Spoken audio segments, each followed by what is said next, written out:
Hello!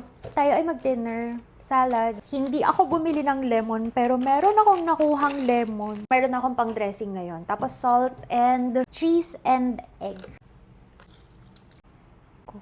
Cheese. Ayoko ng dressing na to. Ayoko ng croutons.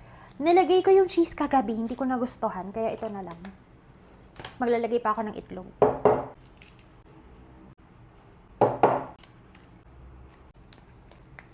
Parang gusto ko pa siya dagdagan. Dadagdagan ko pa ng isa pa.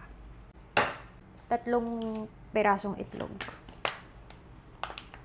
Ganito karami yung dressing ko. Tapos ganito lang kakonti yung salad. Yee! Yum. Ooh, yum.